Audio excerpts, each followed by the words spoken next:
내일 모레면 추석입니다. 우리가 이렇게 추석이 되면 가장 좋은 것이 먹을 것에 대한 풍성함이죠. 하지만 올 추석은 우리가 먹을 것에 대한 풍성함보다 하나님의 은혜가 더욱더 풍성하게 우리 가운데 임하기를 축원합니다.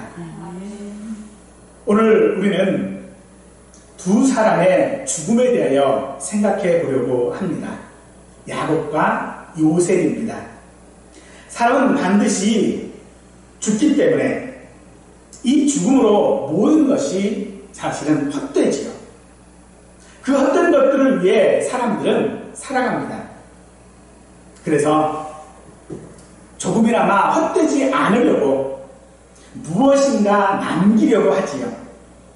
우리는 그것을 유산이라고 합니다. 우리 성도는 과연 무엇을 유산으로 남겨야 할까요?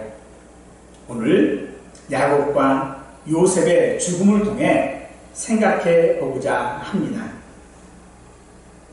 애굽으로 이주한 이스라엘은 고센 땅에 정착하게 되어지지요.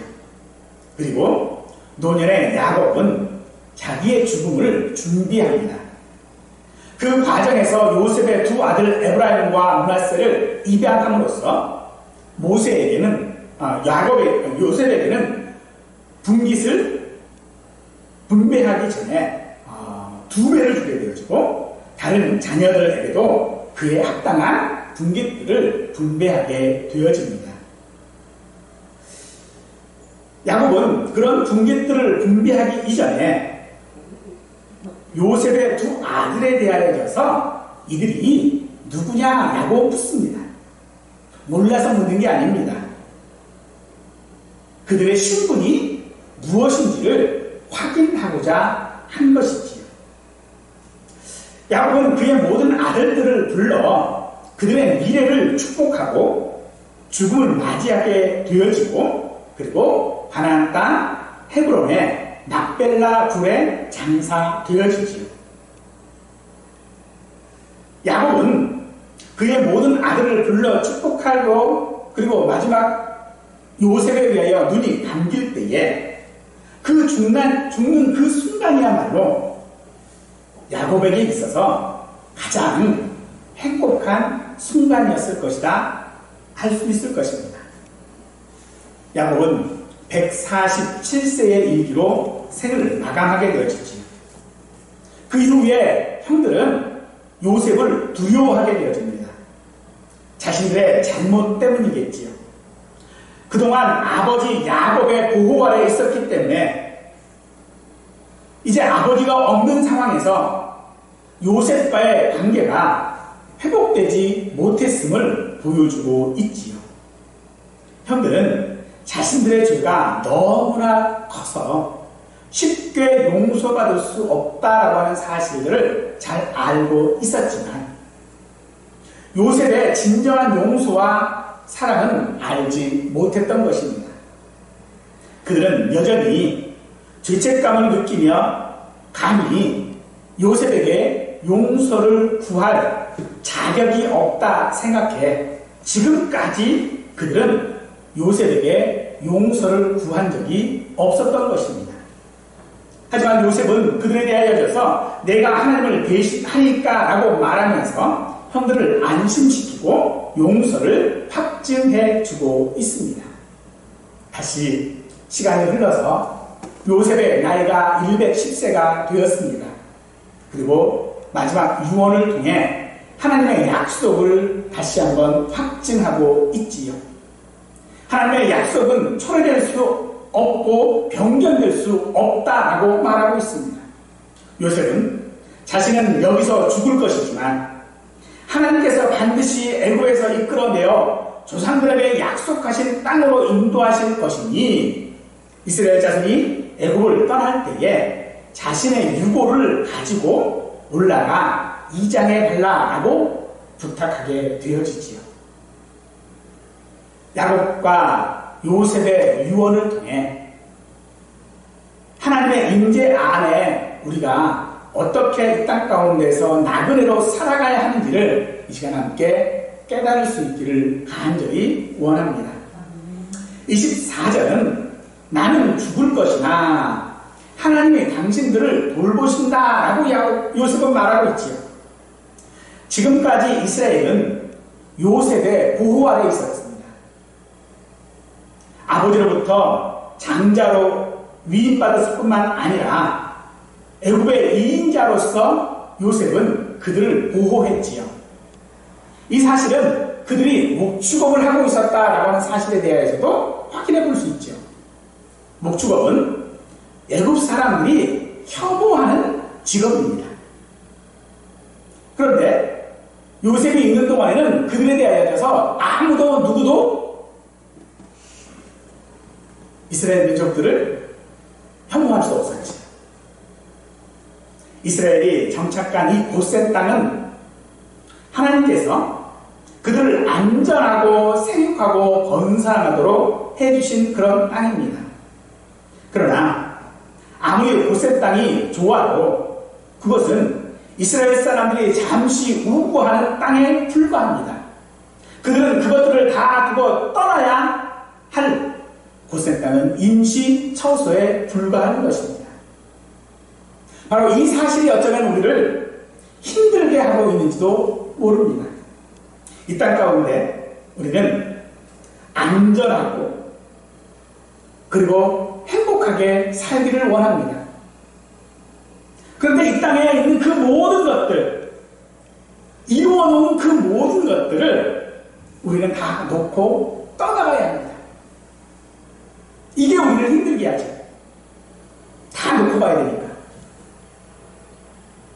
하지만 아무리 요셉의 보호 아래 이스라엘 민족이 있었다 할지라도 그들은 그 모든 것이 안전하고 풍요롭고 모든 것이 갖추어진 그 고센 땅에서 반드시 떠나야만 하는 것입니다.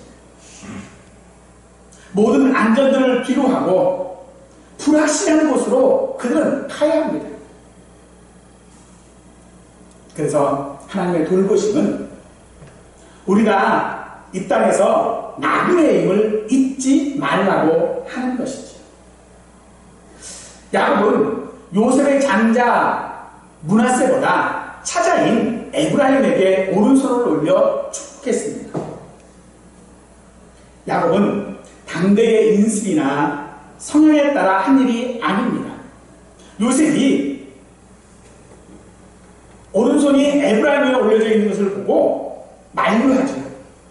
하지만 야곱은 말합니다. 나도 안다. 즉 이는 자기의 모든 결정들이 아니라 하나님의 섭리에 따르고 있음을 말하는 것입니다.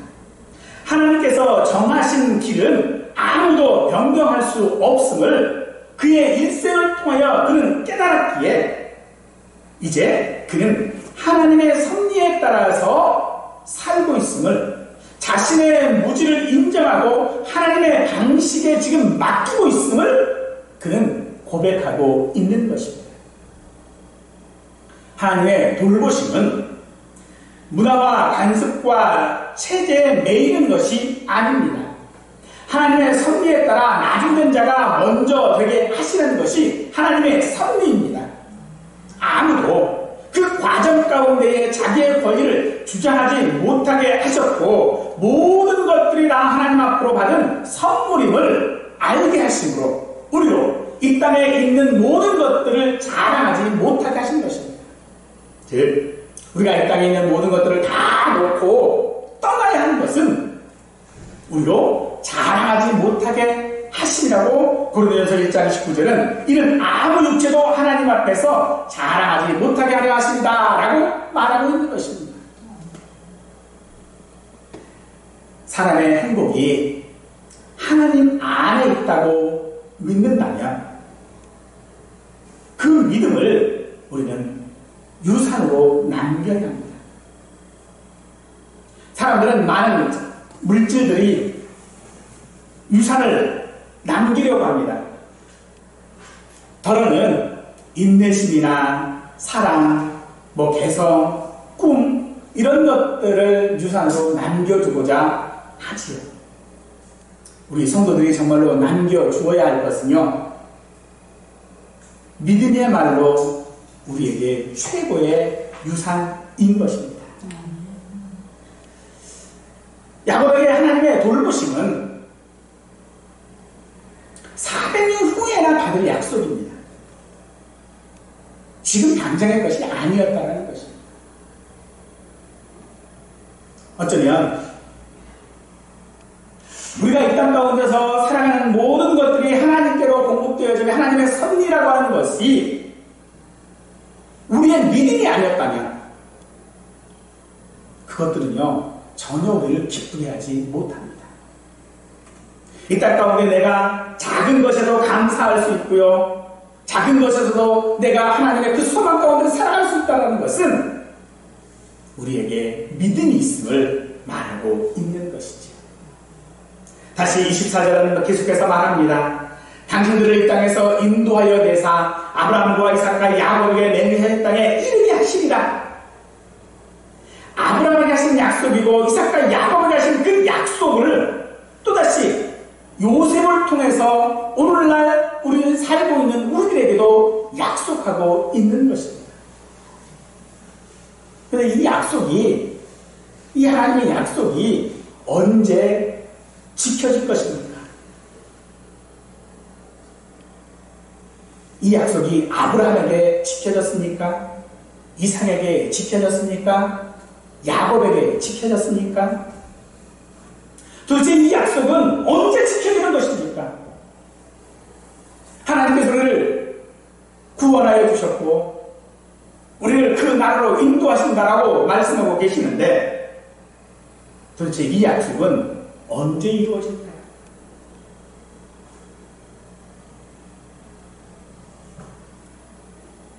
야곱은 그의 모든 아들들을 불러 그들을 축복할 때에 저마다의 복을 누리라고 말하고 있습니다. 누구에게는 큰 땅을, 누구에게는 작은 땅을, 누구에게는 험한 땅을, 누구에게는 순한 땅을 받는다라고 말합니다. 이렇게 형편이 달라도 저마다 그것이 복이 되게 하시는 것이 바로 하나님께서 우리에게 약속하신 것들입니다. 하나님은 그렇게 하시는 분이십니다.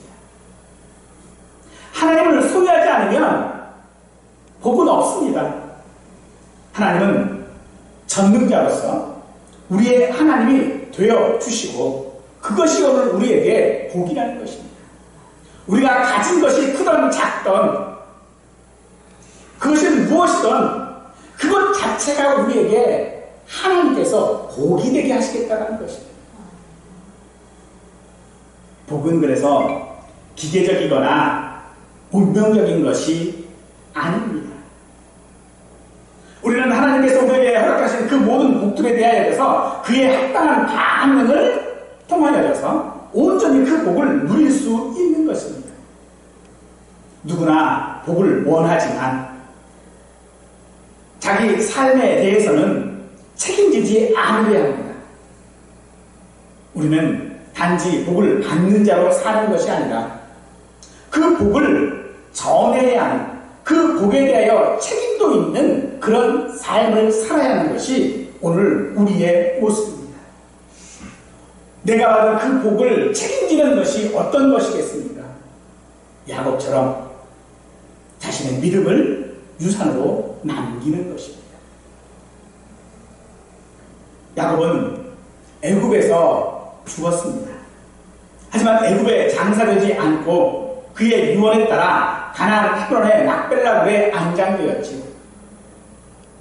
야곱의 장례는 70일간 계속되었다고 합니다. 그리고 가나안 땅으로 이송되어지는 이 야곱의 시신은 병고와 기병의 호위를 받으면서 빠른 길을 놔두고요, 신의 반도를 가로질러 가데스 바네아를 거쳐 사해 동편으로 북진하여 요단강을 건너 헤브론에 이르게 됩니다. 이 경로는요, 이스라엘 사람들이 출애굽할 때 거쳤던 경로입니다.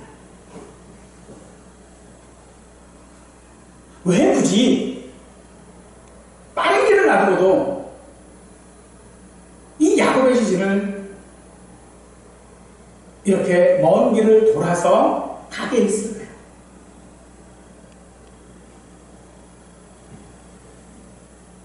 또 하나, 이 막벨라 굴에 매장되기를 원했던 야곱은 그곳에 아브라함과 사라와 이삭과 리브가가 묻혔다라고 말하고 있으면서 누구죠? 할아버지, 아버지지요. 그러면서 거기에 묻힌 사람 또 한 사람을 언급해요. 레아입니다.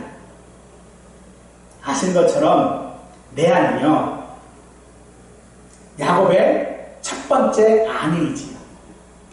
하지만 그 결혼은 야곱이 원해서 했던 결혼이 아닙니다. 야곱은요, 이 레아를 평생토록 자신의 아내라고 표현한 적이 없습니다. 레아를 사랑했다라고 하는 표현도 없습니다. 야곱은 언제나 두 번째 아내였던 라헬을 사랑했다, 라헬과 함께했다라고 말하고 있죠. 근데 마지막 묻힐 때에 함께 묻히고 싶은 사람이 누구입니까? 레아입니다. 왜 이 레아가 야곱의 마지막 때에는 야곱이 함께 묻혀야 할까요? 바로 그것이 하나님의 첫 약속이기 때문입니다.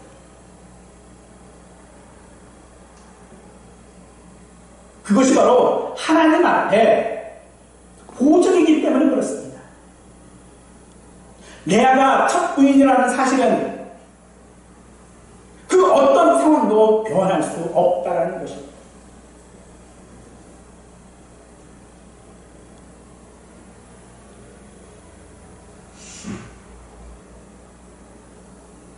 그러므로 형들이 아버지의 죽음으로 말미암아 요셉이 두려워지는 것은 요셉이 처음서부터 그들에 대하여 한 용서에 대한 약속들을 그들이 불안해했다라고 하는 사실들을 보여주지. 하지만 요셉은 말합니다. 나는 하나님을 대신할 수가 없다. 모든 죄책감을 가지고 있었으나 그는 요셉의 그 용서를 믿지 않았습니다. 오늘 우리에게 하나님께서는 분명히 약속하여 주셨습니다. 근데 그 약속이 우리의 일생을 살아가는 동안요, 나타난 게 없어요. 마치 레아처럼.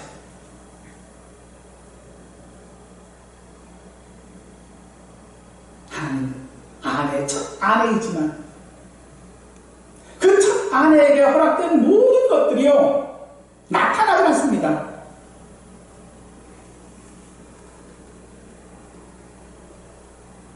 요셉의 용서가 아버지가 죽기까지 17년이 있었는데 그 17년 동안 형들에게는요, 체험되지 못했다는 거죠.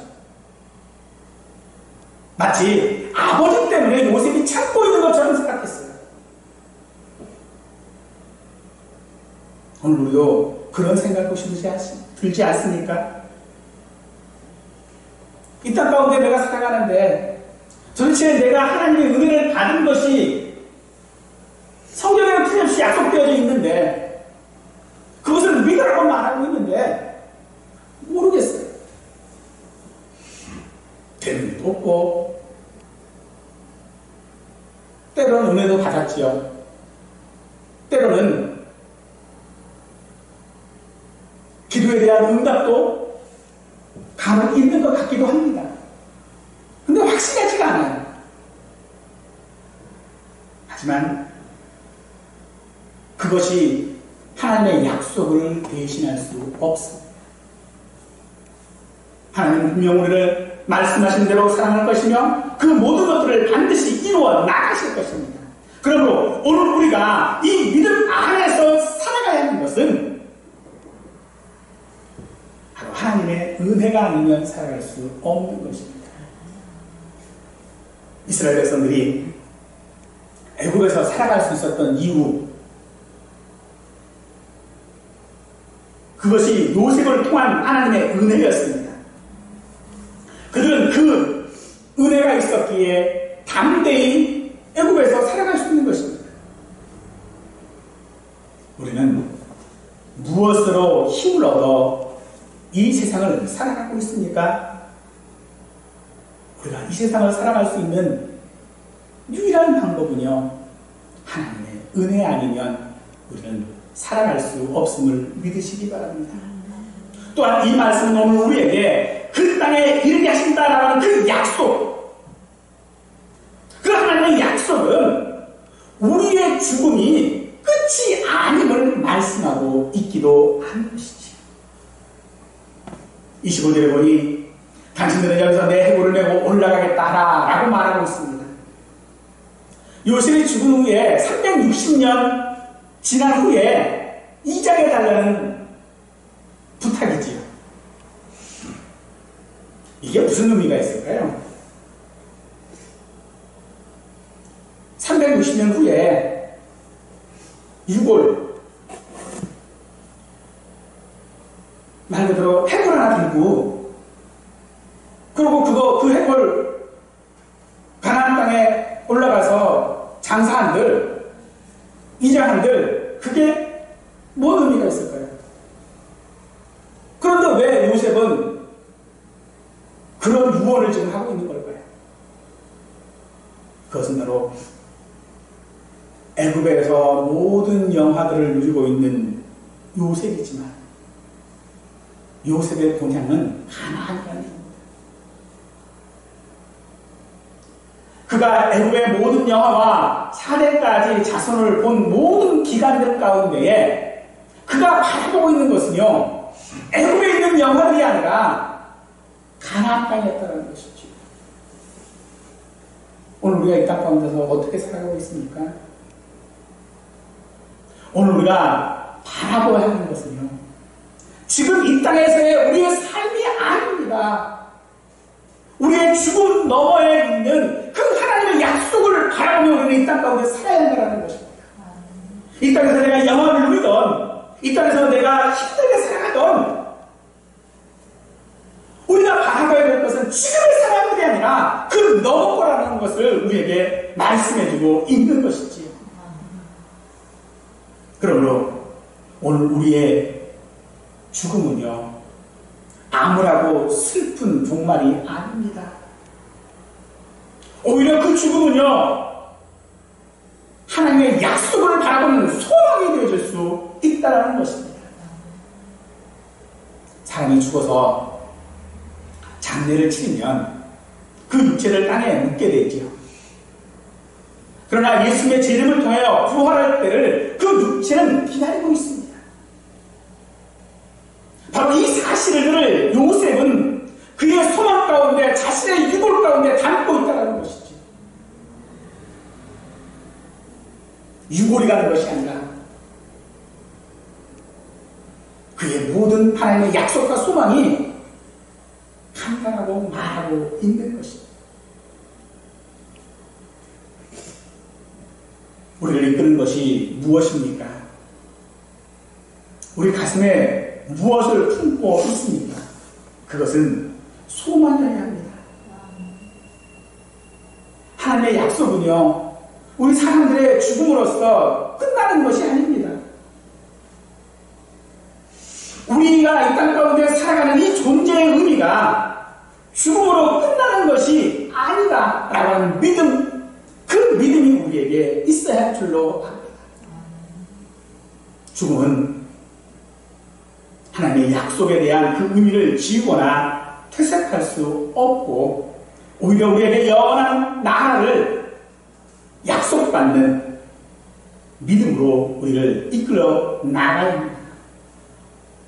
그래서 사도 바울은요, 빌립보서 1장 21절에서 내게 사는 것이 그리스도니 죽는 것도 유익함이라 라고 말하고 있습니다. 바울이 땅 가운데 살아가는 이유가 그리스도다라고 말하고 있습니다.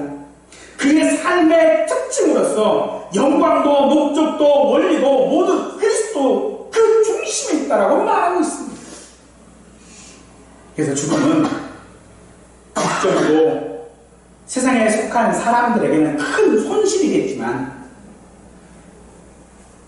모든 위로와 모든 희망을 이로써 다 잃어버리기 때문에 그들에게는 절망일지 모르지만 우리 성도의 죽음은요, 얻는 것이라는 겁니다.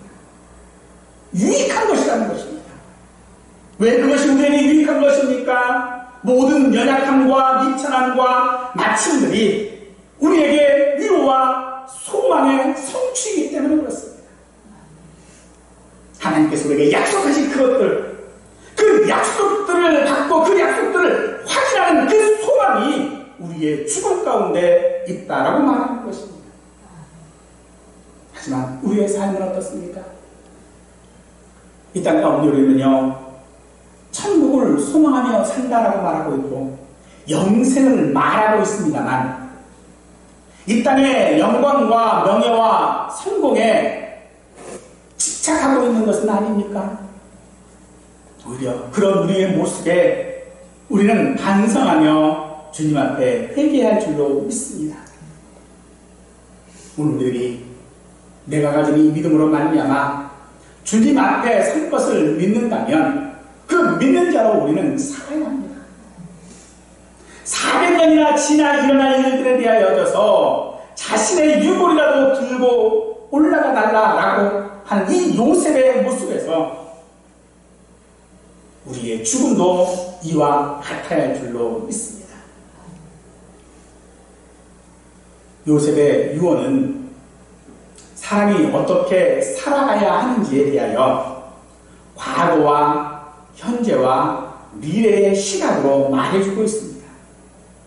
사람은 생로병사, 사람은 늙고 병들고 죽습니다. 그래서 사람들은요, 죽지 않기를 소망합니다. 그것이 이 땅에서의 삶이든 천국에서의 삶이든 죽지 않기를 원합니다. 왜 그런 소망이 우리에게 있습니까? 고진감래, 젊어서 고생과 시련이 있지만 노년은 행복했으면 좋겠다라고 하는 그런 소망 때문 아니겠습니까? 하지만 하나님은 우리에게요, 비록 네가 이 땅에서 힘들고 고생하고 했지 이제 천국에서 잘 먹고 잘 살자, 이거 우리에게 약속하신 거 아닙니다. 하나님은 한 번도 그런 약속을 우리에게 하신 적이 없습니다. 이것이 오늘 우리의 믿음의 역설입니다. 한 번도 그것을 약속하신 적이 없다는 것입니다. 그래도 불구하고 우리는 그것을 소망하고 있습니다. 그러므로 우리의 소망은요, 바른 소망이어야 합니다. 어떤 소망이요? 하나님에 대한 확실한 믿음이요. 잠언 14장 32절 말씀이 의인은 그의 죽음에도 소망이 있느니라 라고 말씀합니다. 하나님에 대한 확고한 믿음과 그 믿음에서 비롯된 소망을 말하고 있습니다. 성도는 그 죽음에서 소망을 얻어야 합니다. 이 소망은 본인뿐만 아니라 후손들에게 남겨야 할 유산이기도 합니다. 성도들의 죽음은요, 그 소망으로 인하여 이 땅에 남길 유산이며 약속에 따라 이 땅에서 인도에 계신 하나님의 그 신실하심을 드러내는 것이어야 한다는 것입니다. 그래서 주님은 우리에게 말씀하십니다. 내가 있는 곳에 거할 곳이 많도다. 우리의 거할 곳이 어디입니까? 이 땅이 아닙니다. 우리의 거할 곳은 하나님의 인재 가운데 하나님의 품 안에 있는 것입니다. 우리는 아브라함과 이삭과 야곱 그리고 요셉이 그러했던 것처럼 하나님의 인재 안에서 살아가야 할 줄로 믿습니다. 야곱과 요셉의 죽음 표면적으로만 본다면 아무런 소망이 없습니다.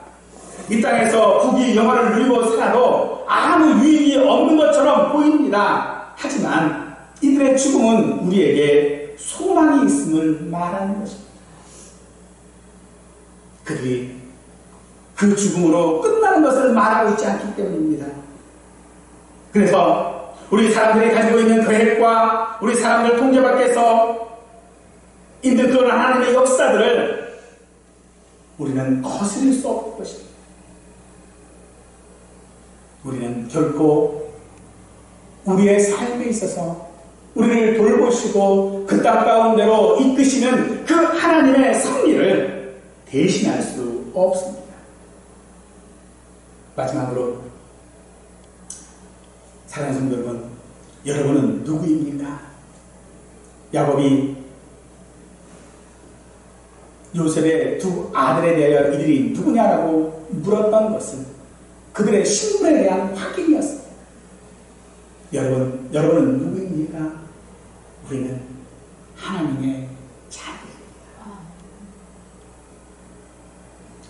하나님의 자녀는 당연히 하나님의 유산을 받을 수밖에 없는 것입니다.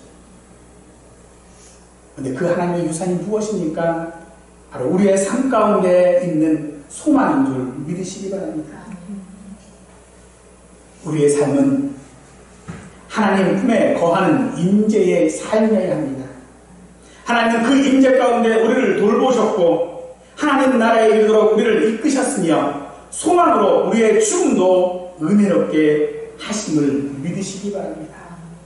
그 믿음이 있다면 그 믿음을 소망으로 품고 이 땅에서 살아가십시오. 자, 우리 모든 성도님들이야, 이 땅에서 우리가 얼마나 더 살지, 혹은 우리가 죽기 전에 예수님이 재림하실지 아무도 알지 못합니다.